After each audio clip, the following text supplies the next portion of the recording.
dateng donya katahe 104. Kitab suci 104 diringkes tenggene kitab suci katahe 4. Quran, Taurat, Zabur, Injil. Kitab 4 diringkes tenggene kitab suci Al-Quran.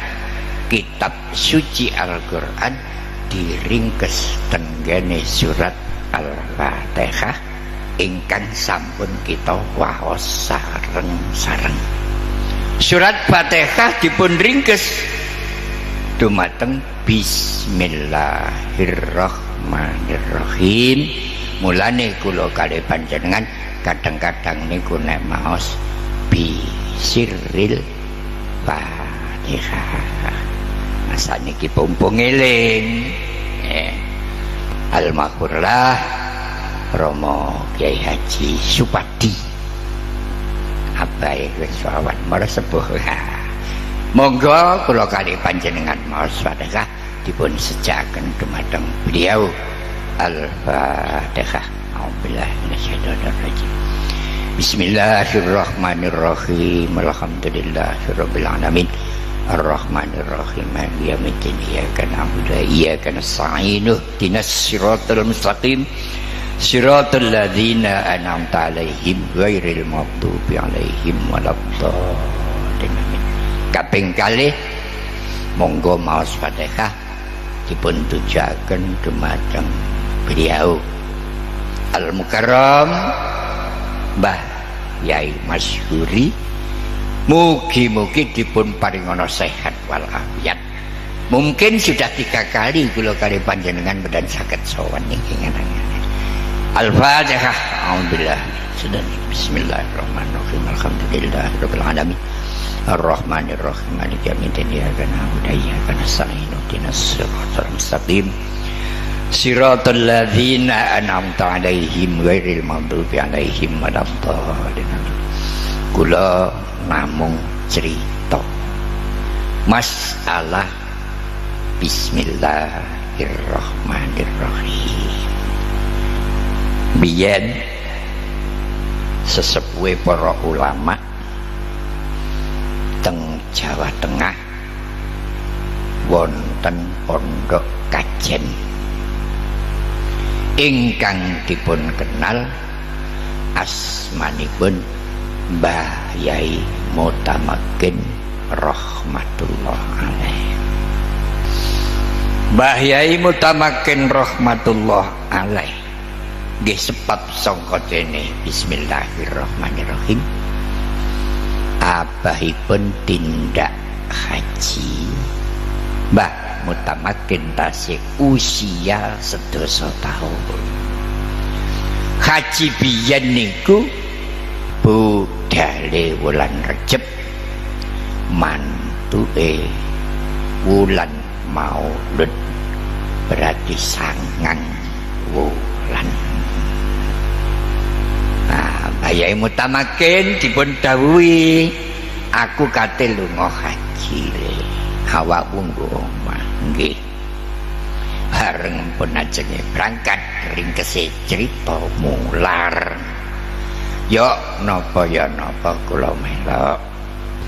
Arek 10 tahun nggih, arek 10 tahun gak boleh nakal nggih, gak boleh nakal. Saestu dijak tindak haji. Teng mriko jek 10 dina montah. Ngertos nggih montah. Nangis ya napa njaluk diterno mulih. Nek gak diterno mulih kate mulih dhewe. Umpama sampean ngaten ya apa? Jengkel ta. Ngeten iki Mbah Yai niki namung ngular. Nek siang niku poso, nek dalu niku boten nate sare. Nggih kados wau ndonga lho ngaten. Jenengan nggih ngoten ta nek dimontai anak. Tak pecel kecilik kada diarek. Bareng pun beberapa hari nek cara saniki kurang luwih 40 dina 40 bengi Mbah Yai Mutamakin alhamdulillah dipun panggihi Nabiullah Khidir alaihi salam. Mana Khidir dawuh aku le nggih Mbah olehmu ngriadohno anak. Lah niki kula matur senajan teng mriki pun oleh bimbingan yang lebih baik. Kula yakin pun oleh bimbingan yang lebih baik. Tapi wong tua kudu tetep ngrewangi riadoh. Riadoh niku nek mangan sing akeh, nek turu sing suwe. Dan iku kan ngipi pun lajeng panggih Mbah Nabi Khidir alaihissalam didhawuhi meneh nek sembayang subuh awakmu kudu kencenge makom mustajabah. Undi Mbah cagak sing kencenge multazam. Biyen niku nggone teng dhuwur, multazam teng ngandhap. Multazam niku nggih antarane pintu Ka'bah kali Hajar Aswad niku multazam. Nggo cagak kono iku le ana wong Jawa. Ngoten mawon. Wonge iku jingkengan klambi takwa bebetan nyengkelit keris. Wong anjene wong Jawa biyen niku ngoten. Terus wong Jawa sing sembayang nduk cagak kencenge multazam iku awakmu karo anakmu sembayang nggo mburine. Tapi hati-hati. Engko nek wayahe assalamualaikum nengen age-age klambine iku gocek ana mbek anakmu. Lho, enting-enting geceki klambi niki khusyuk ta mboten? Mboten. Wah, enting-enting kate nyekel pojoke klambi. Mulane sembahyang khusyuk niku angel. Kula kalih sampean sembahyang nggo ngarep ana wong sarunge nyar tekene atlas iso maca. Dadi sembahyang niku sing penting istiqomah, aja sampai ditinggal. Ha iku enting-enting kate nyekel pojoke klambi. Mergo iku engko le assalamualaikum nengen kok sampai assalamualaikum ngiwo ilang wonge. Tambah nemen oleh gak khusyuk. Tapi ya gak jawil-jawil. Subhanallah, saestu sembayang gak khusyuk tapi diterima karo Gusti Allah belani anak. Mulane sampeyan sembayang nggih ngoten, gak khusyuk ambek mikirno meneh sing tuku sarapan anak opo.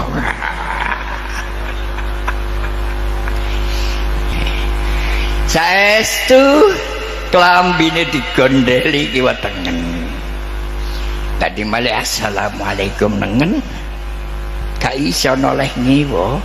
Walane kene ya digondeli. Langsung ngadep nang mburi. Kenal padha Jawane. Nuwun sewu Yai. Anapa kok nggondeli klambi kula? Ngeten lho, Den. Kula niki dipesen Mbah Nabi Khidir alaihi salam ken nunggoni ten wingking jenengan le sembayang. Tapi sing hati-hati nek assalamualaikum nengen klambine gondel ana karo anakmu nek sampe noleh ngiwa ilang. Niki enten maksud anak kula niki lho mular mawon nedhi mantuk nek mboten kula teraken ajenge mantuk piyambak.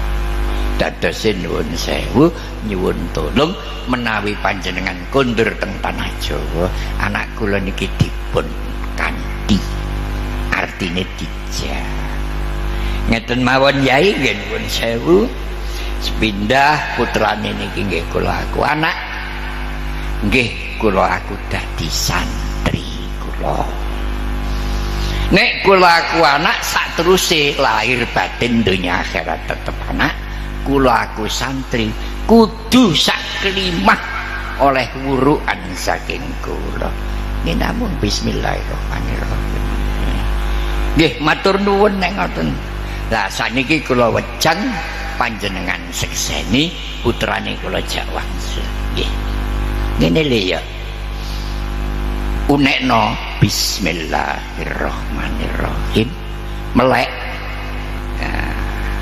bismillahirrahmanirrahim merem mripatmu ya meremo engko nek wis bismillahirrahmanirrahim melek ya muni ya bismillahirrahmanirrahim melek mripatmu melek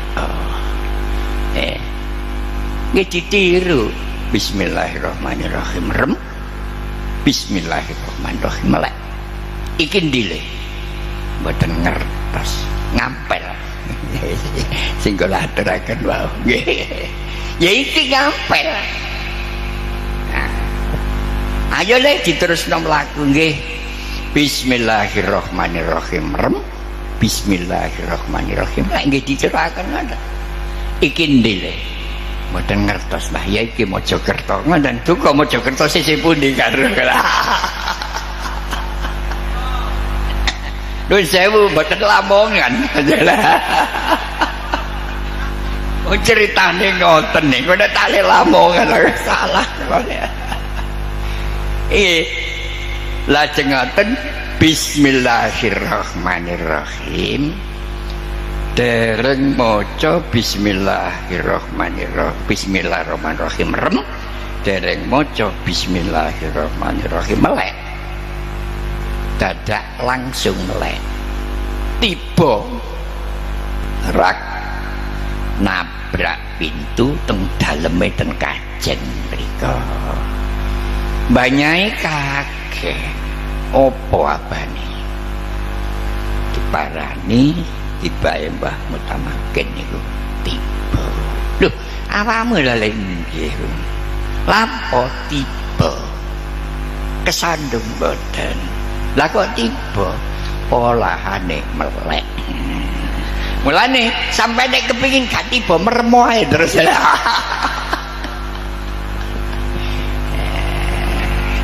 nek ngono jenengmu tak tambahi bolek bolek niku mboten kok wonge cebel rupane elek mboten tiba polahane melek wong-wonge ganteng gagah rene nggih terus ceritane piye diceritakno kula angsal guru lho dawuhe piye kowe lek wis teko omah awakmu golek ana omahku latar ombo omah gede ya wis nang ngono Langsawana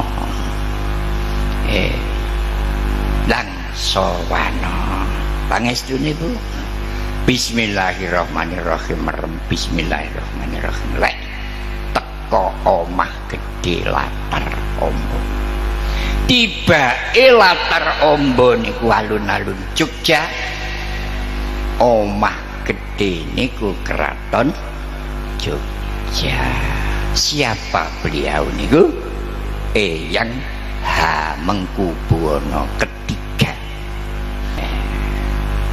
terus didhawuhi ngene le awakmu tak ceritani latar ombo ya alun-alun iki omah gede ya keraton Jogja iki aku iki ditugasno karo guru sejati sing ana Mekah Madinah dimehi penggawean lek arep maghrib teko nang Mekah Madinah nyumet lampu dereng enten listrik Gus. Terus nek kate subuh teko kono mari sembayang subuh penggawe aku mateni lampu ambek nyapone masjid. Nah kadang-kadang ngeten iki lho. Ana wong gak gelem nyapu ke masjid ngene. Nggih. Kula tahu sembayang ke masjid kotor. Sing beling ya kula dhewe gak nyapone jare malah. Dadi pendamelane sak bendinten yang Hamengkubuwana niku lek sonten tindak Mekah Madinah kejaba nyapone masjid nyumet lampu mboten listrik sakderenge subuh bidal mrika nggih mateni lampu Mekah Madinah kali nyapone masjid Nalendra kaya ngoten.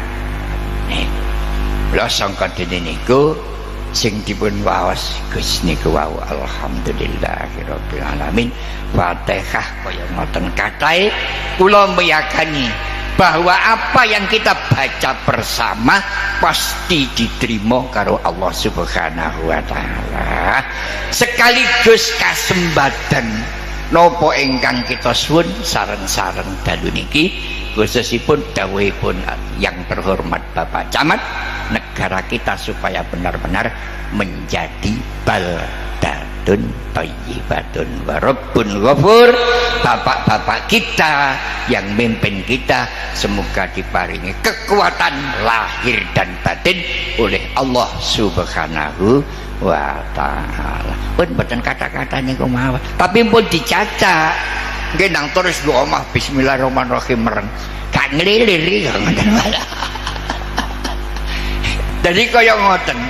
Fatihah bismillah tok mawon kaya ngoten. Napa malih wurukan teng mriki sing dipun pucalaken dening Al Mukarram Gus Wawan dhateng putra panjenengan luwih sangka dene bismillahirrahmanirrahim. Yakin sedaya niku dadi ilmu sing manfaat. Ngene kok kadhe mulah malih kula saut melayu nang jero kali tuwor klambi kula coprok katokan cekatok kula mudhun nang kali kula growak kaya iwak wayu ngidul melayu ngalor tak uber terus bareng tak cekel kaya iwak gede suwe-suwe dadak cilik kula gegem kula gawa mentas tibake belunge jempolan iki jeje sing dhuwur sing iki lho sing isor jempolan iki ros-rosane loro niki ngoten sakjane isine la ilaha illallah Muhammadur Rasulullah. Wong iku nek dodone ana kalimat la ilaha illallah Muhammadur Rasulullah iku jenenge wong jempol. Paham? Nggih belunge jempolan tangan. Arek go masjid Lobra-lobra ke masjid dawung. Ayo bang sawah ya merumpun damen mikir kali ini kok sing sani kenten buke niku kula niku panjane wong lalar gawe damen disumet belum kula sawataken menjero tibae rupe niku malah hijau ane pun nangis nangis iku apa gak ngerti kula niku ngoten lho nangis niku suarane wedok terus kula takoni wong aku mau tulung kok awakmu nangis sapa jenengmu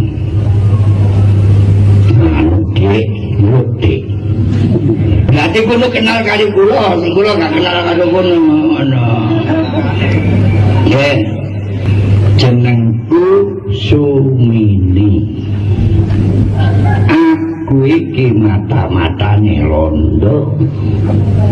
Dibleh karo wong-wong, dideleh kidule, buk ditutupi tebon. Dari kau Islam, iya lho Islam dari mata-mata. Wis aja nangis ae tak wacana tahlil. Dadi perkara lara lan boten besok rasane dhewe. Menawa mawon ngaten. Iku jawaban kula. Bon, percaya.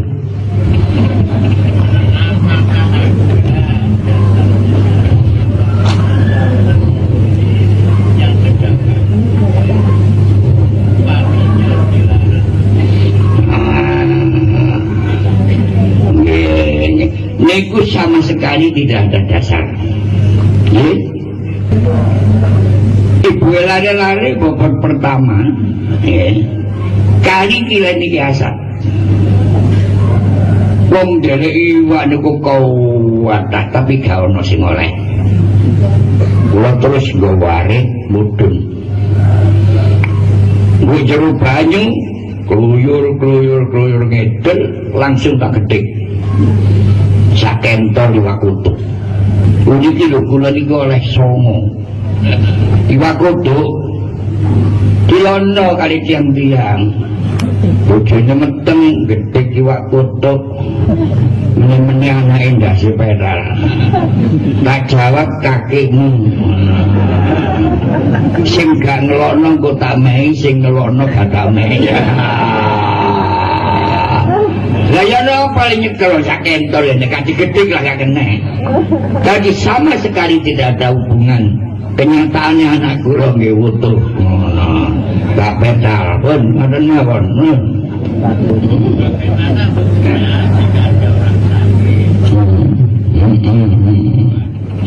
Nggih.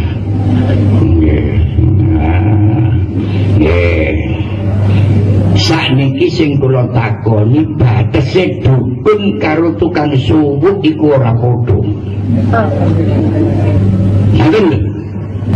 Dukun karo tukang suwuk ora padha. Kula niki biyen ten Kediri Kandarata Syekh dawuh. Awakmu tak wuruki ngelmune nyuwuk. Melakoni nyuwuk iki nek nganggo ilmu iki insyaallah jadi kekasih Allah. Tapi nek kanggo bahasa sud mata ajiku iku kesasar. Kula wacane nek jadi catet cek malu nyuwuk kabeh. Nggih nek kabeh iso nyuwuk malah aku gak payu.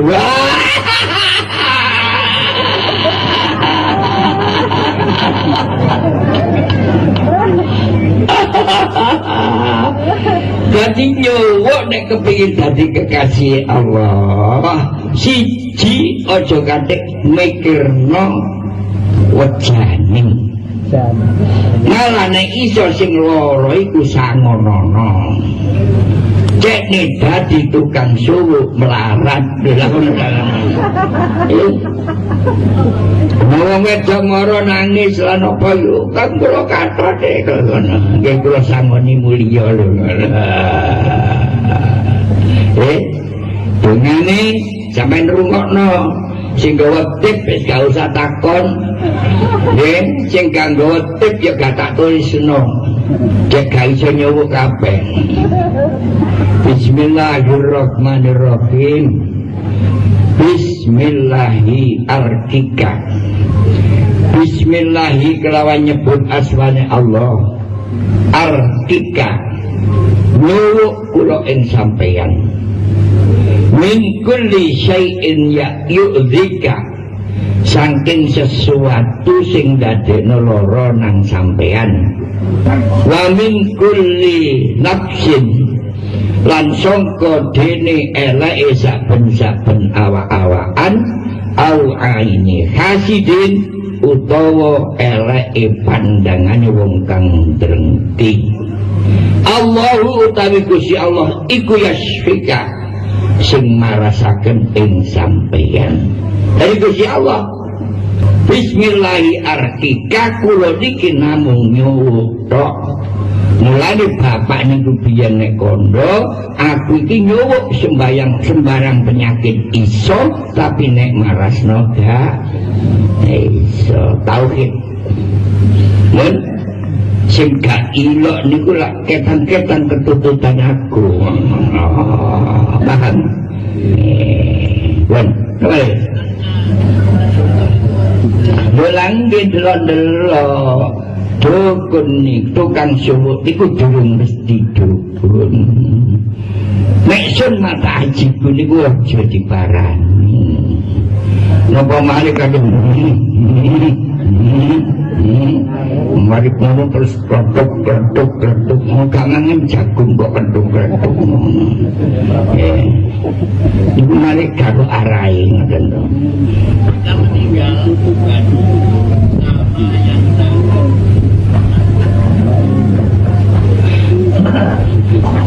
orang itu delok sing diparani niku delok ngoten lho nggih. Jan iki kula kandhani nggih. Kedawang niku biyen enten dukun. Namine Dwi. Kula diceritani bapak. Nggih. Nah, tibake jin niku ya iso dibojuk. Bapak niku kandha kula. Jenenge Dwi niku nek diparani usek terus rokok sak pres. Nyeluk bapak niku menkrusuk. Ora jane suarane banter. Riko iso ngene manut iso. Bapak niku nyeluk rokok dale utem disek-sek di mana lho aku iso ngene. Gak ngerti ya nek diselpiti rokok aduh.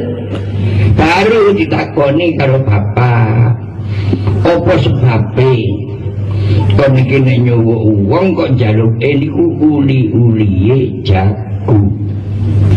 Nah, numan krusuk. Iki kanggo saksi. Atine iki digawa karo sing melok aku, berarti sing njaluk tombo rene iku bisa tematek gembel karo sing melok aku. Ceritane bapak asane ku ya gak kenal wong ngono-ngono niku.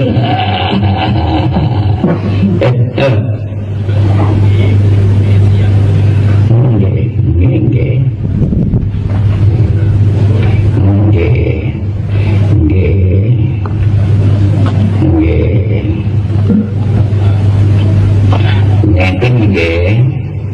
Semir rambut niku nek wong lanang hukumnya haram. Wis putih terus direng. Baik bahane niku najis utawa mboten najis, tapi nek wong lanang kathik semiran hukumnya haram. Nek wong wedok semiran gak apa-apa, sing penting bahan sing digawe semir niku mboten najis. Nek bahan sing digawe semir niku najis, dikapa-kapano sembayange mboten sah. Paham? Dua bahane, ben napa malih?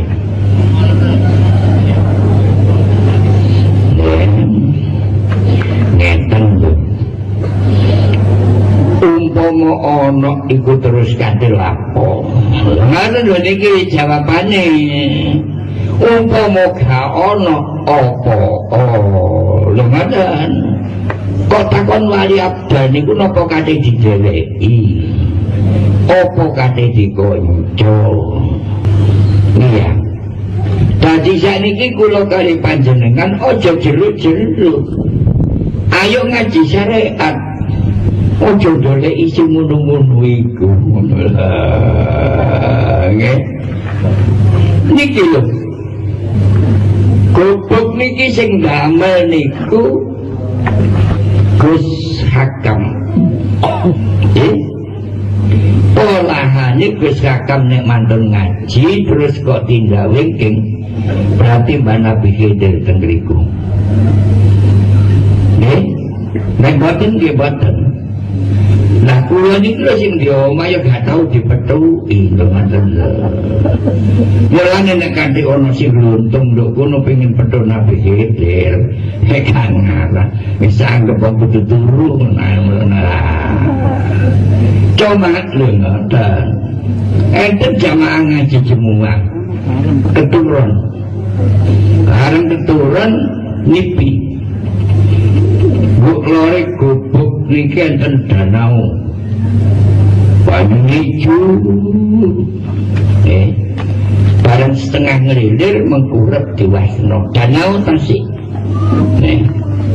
bareng kaya ngoten terus mudun diparani tibae danau niku mengecil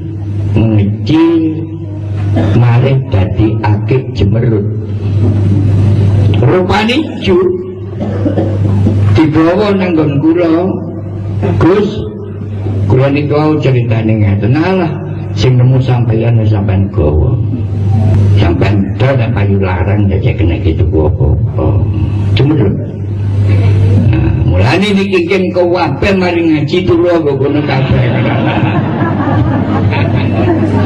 nek jare kula ya palangin atu wis andeng warung lho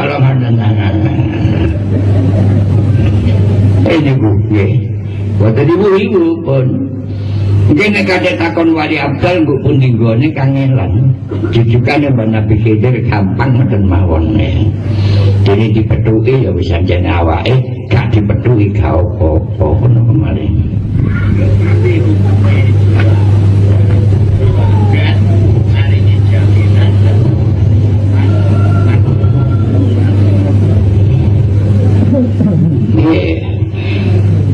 wong nyambut gawe niku sing gak poso ya kudu dingoni. Nek gak dingoni mari gak tandang gawe. Ngoten mawon. Dene sing poso ya aja dingoni. Nek sing poso dingoni hukume dosa. Dene sing gak poso kok dingoni, sing dosa iku sing gak poso niku. Sing dingoni gak apa-apa. No. Kenapa? Kamu nanya aku poso kon gak tak ingoni jepot yang ngoten sing gak poso buyar mawon kabeh ya apa kira-kira jadi kudu duwe tepo niki sing penting tepo tepak seliro awak dene awak niki kudu iso pernah jadi boten memaksakan orang lain untuk perusahaan.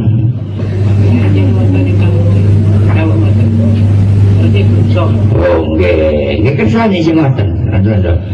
Paling-paling sing dawuh ngoten niku gak ada perusahaan. Mek ngomong tok ngoten lho nggih. Nggih, paling-paling sing dawuh ngoten niku gak duwe perusahaan. Yo mek ngomong tok ngoten lho. Mosok kaya ana Jepang, Ajinomoto ngoten niku. Sing nyambut gawe ten niku mosok kudu poso kabeh. Boten kudu teng Ciwi, sampeyan delok teng mriku. Ramadan nggih kathah sing boten poso. Mosok dibuyarno.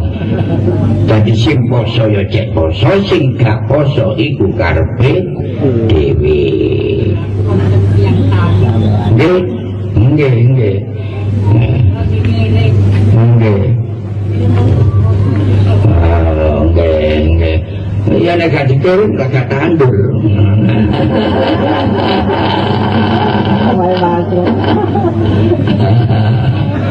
Sing dosa niku sing gak poso. Dene sing ngirim niki anjene ngemai wong sing gak poso. Dene nek ngirim kadhe kondo sing poso mangano pisan. Bercerita Ramadan kula teng Mekah. Ramadan ana kula niku ijing mandul salat subuh wangsul jenenge wong umroh. Teng mriku nggih poso. Kene ditakono kanca-kanca sing budal kali kula.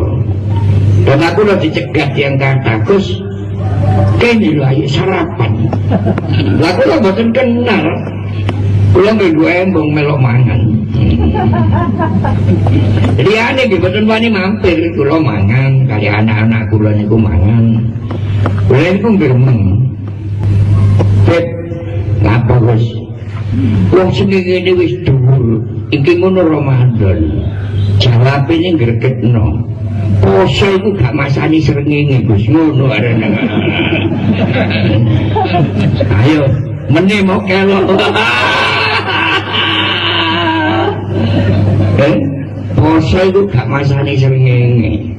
Masane kewajiban perintah teko Gusti Allah. Sampean wis niat, aku iki kepingin ngajak sarapan wis sampeyan.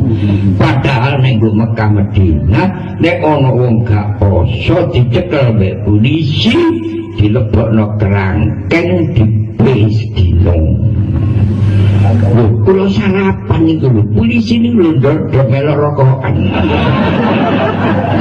Iki lho polisi temen tak duduk ngoten. Mulai jam ngoten niku lho ana. Wis muga-muga ae sing Ramadanan umroh mrono ya ana sing ngejak mokel. Alhamdulillah. Niki wau Yai Muhtadi almarhum kali bumi dikuantan sanggup mau dicerita kali anak kula sing jenenge Abdullah Aslam. Yai Mahmudi niku kancane maratuwa kali Gus Ansori kali Pak Samian Sasat dan kata kula boten melok-melok tapi ruh ceritane iku dateng Gempong niku Blitar insyaallah ngoten. Ceritane kadua boten kula ceritaken cuma kula dijak kalih Yai Mahmudi niku kali kanca-kanca sing biasa pemriko mriko. Arep teko mriko kula nggih boten melok sing dilakoni wong-wong niku wong kula mboten ngerti kok. Dadi barang gak ngerti kula niku mboten melok nglakoni cek mboten diarani talpek. Talpek niku nglakoni sesuatu gak ada dasar anutan. Suwe-suwe ngalor melok ngalor ngidul melok ngidul ditakoni jawabe ya wis ngene iki. Kula gak melok-melok. Suwe wong nglakoni nang apa mawon gak melok-melok. Nah, ibu lari-lari bobot. Terus kula takon sinten asmane Mbah Gembong, namine Abdullah Aslam. Alah wis tak gawini jeneng anakku sing bobotan. Bareng mudhun tenggene Jombang kula pengaosan teng terowongan kalih Mbah Yasin Al-Mafurlah. Omong-omongan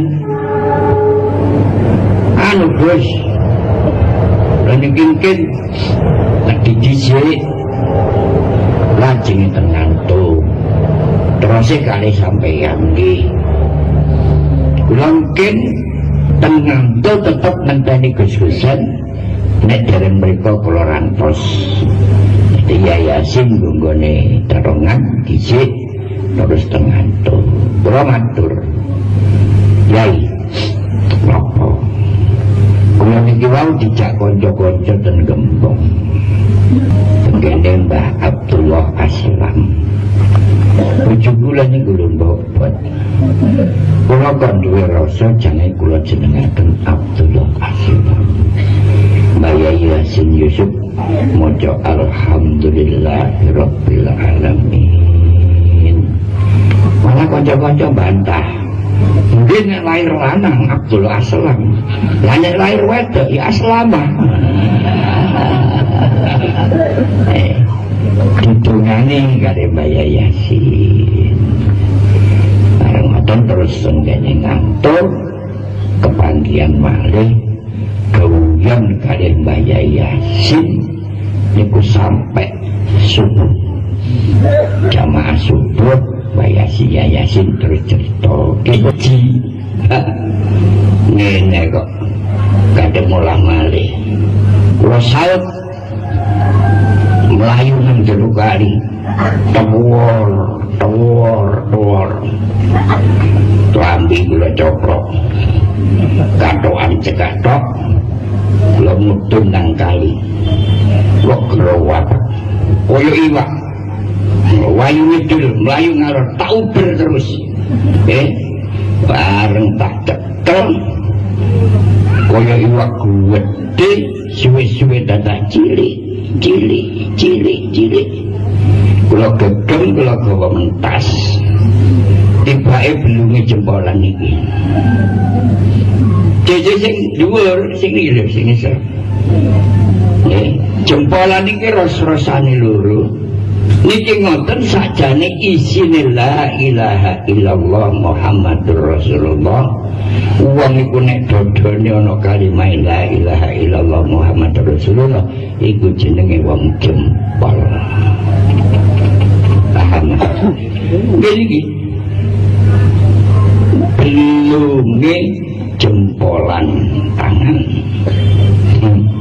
Arek go masjid Lobra ke masjid dawung. Ayo nang sawah. Ya. Ngerumpulna damen. Pikir kali ngene kok. Sing sani kenten buke niku kula niku. Panjenengan wong lalar gawe. Damen disumet. Belum kula sawataken menjero. Tibae rupe niku malih ijo. Ane pun nangis. Nangis iku apa gak ngerti kula niku ngoten lho. Nangis niku suarane wedok. Terus kula takoni. Wong aku mau bentulung kok awakmu nangis. Sapa jenengmu? Anu Dik, Dik. Berarti kulo kenal kali kulo, sing kulo gak kenal karo kono. Ya. Jenengku Sumini. Aku iki mata-matane londo. Dibleh karo wong-wong, dideleh kidule, buk ditutupi tebon. Dari kau Islam, iya lho Islam dari mata-mata. Wis aja nangis sae tak wacana tahlil. Dadi perkara lara lan boten besok rasane dhewe. Menawa mawon dalane. Iku jawaban kula. Pun percaya.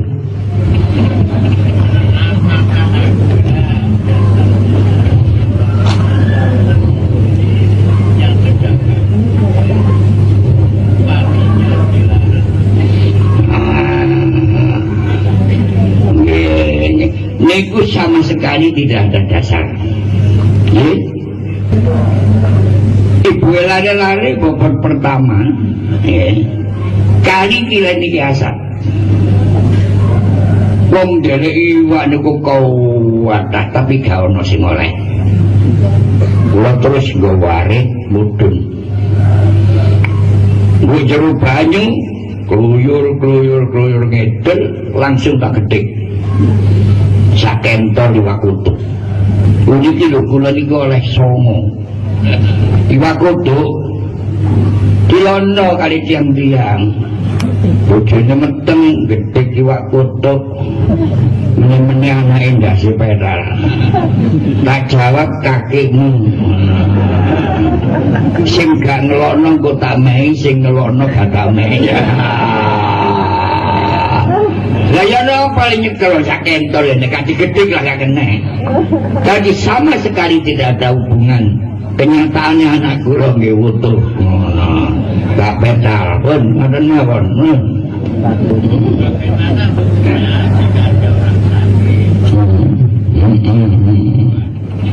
Nggih.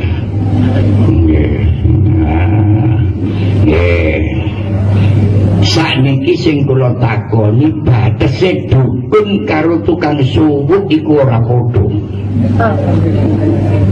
Ngoten. Dukun karo tukang suwuk ora padha. Kula niki biyen ten Kediri Kandaratu Syekh dawuh. Awakmu tak wuruki ngelmune nyuwuk. Melakoni nyuwuk iki nek nganggo ilmu iki insyaallah jadi kekasih Allah. Tapi nek kanggo bahasa sing mata ajiku iku kesasar. Kula wacane nek jadi catet cek malu nyuwuk kabeh. Engke nek kabeh iso nyuwuk malah aku gak payu.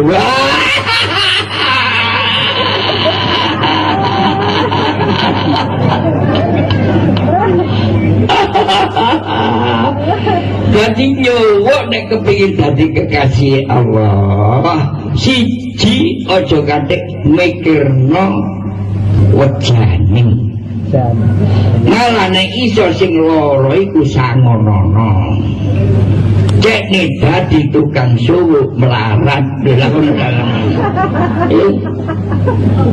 wong wedok mara nangis lan apa yo kan kula kathote ngono nggih kula sangoni mulya lho dongane sampeyan rungokno sing gawa tip wis gak usah takon nggih sing gak gawa tip ya gak tak tulisno cek gak iso nyuwuk kabeh. Bismillahirrahmanirrahim. Bismillahi arkika. Bismillahi kelawan nyebut asmane Allah. Arkika nyuwuk kula ing sampeyan. Min kulli syai'in yu'dzika saking sesuatu sing dadekno lara nang sampeyan. Wa min kulli nafsin lan sangka dene eleke saben-saben awak-awakan au aini hasidin utawa eleke pandangane wong kang drengki. Allahu utawi Gusti Allah iku yasfika sing marasaken ing sampeyan. Dari Gusti Allah Bismillahi arkika kula niki namung nyuwuk tok. Mulane bapak niku biyen nek kondo, aku iki nyuwuk sembarang penyakit iso, tapi nek marasno gak iso. Tauhid. Mun sing gak ilok niku lak ketan-ketan ketututan aku. Paham? Wan, kembali. Bolang delok-delok dukun nih tukang suwuk iku durung mesti dukun. Nek sun mata ajiku niku aja diparani. Napa malih kadung mari ngono terus kletuk gak mangan jagung kok kletuk ibu malih karo arahe ngoten to.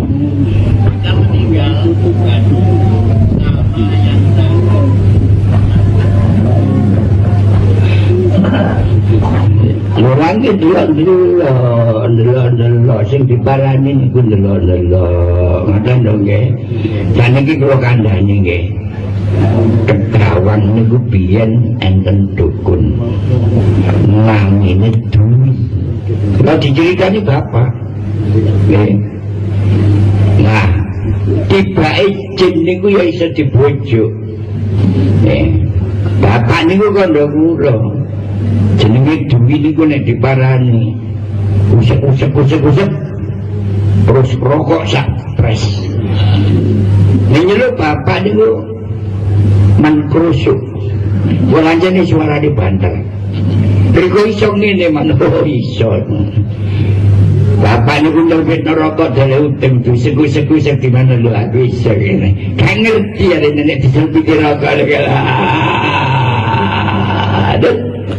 Baru ditakoni karo bapak. Apa sebabe? Kok niki nek nyuwuk wong kok njaluke niku uli-uliye jago.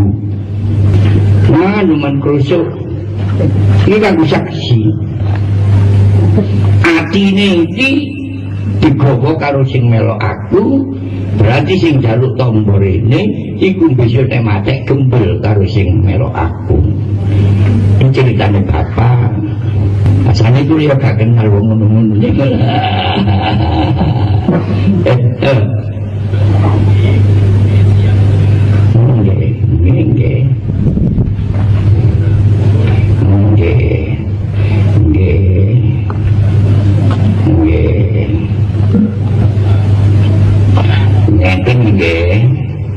Semir rambut niku nek wong lanang hukume haram. Wis putih terus direng. Baik bahane niku najis utawa mboten najis, tapi nek wong lanang katik semiran hukume haram. Nek wong wedok semiran gak apa-apa, sing penting bahan sing digawe semir niku mboten najis. Nek bahan sing digawe semir niku najis, dikapa-kapano sembayange mboten sah. Paham? Dua bahane, ben napa malih?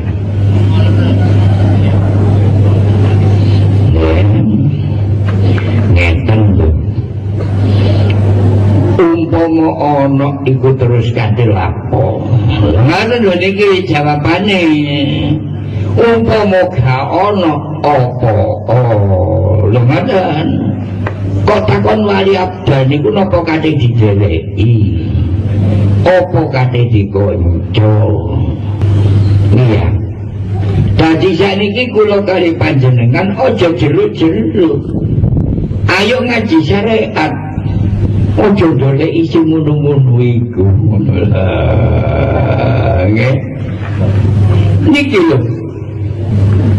Gobok niki sing damel niku Gus Hakam. Olahane Gus Hakam nek mantun ngaji terus kok tindak wingking, berarti Mbak Nabi Khidir teng mriku. Nggih, nek boten nggih boten. Lah kula niku sing di omah ya gak tau dipethuki lho ngoten lho. Mulane nek kanthi ana sing luntung lho kono pengin pethu Nabi Khidir, kan ngalah. Wis anggap kudu turu ngono. Cuma lho ngoten. Enten jamaah ngaji jemuah. Keturun. Bareng keturun nipi. Bu lore gubuk niki enten danau. Banyu ijo. Bareng setengah ngelilir mengkurep di wasno. Danau tasik. Bareng kaya ngoten terus mudhun diparani. Tibae danau niku mengecil malih dadi akeh jemerut. Rupane ijo. Dibawa nang nggon kula. Gus, kula niku ceritane ngeten. Alah, sing nemu sampeyan sampean gawa. Sampeyan dol kayu larang dadi kena gitu apa-apa. Jemerut. Mulane niki ken kabeh mari ngaji turu ngono kabeh. Nek jare kula ya palangin aturi sanding warung lho ngono. Ini buke. Boten ibu-ibu pun. Mungkin nek kate takon wali abdal kok pun ninggone kangelan. Jujukane Mbak Nabi Khidir gampang ngoten mawon. Dene dipethuki ya wis anjene awake, gak dipethuki gak apa-apa ngono kemarin.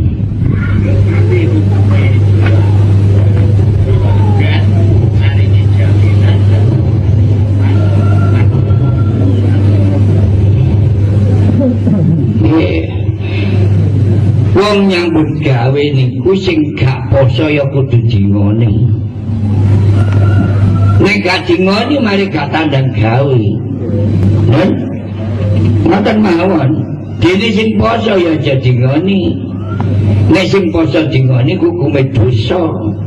Dene sing gak poso kok dingoni, sing dosa iku sing gak poso niku. Sing dingoni gak apa-apa. Ana. Kenapa? Tambah nake. Aku poso kon gak tak ingoni. Nggih pun ngoten. Sing gak poso buyar mawon kabeh ya napa kira-kira. Jadi kudu duwe tepo. Niki sing penting. Tepo tepak seliro awak dene awak niki kudu iso pernah. Jadi boten memaksakan orang lain. Untuk perusahaan.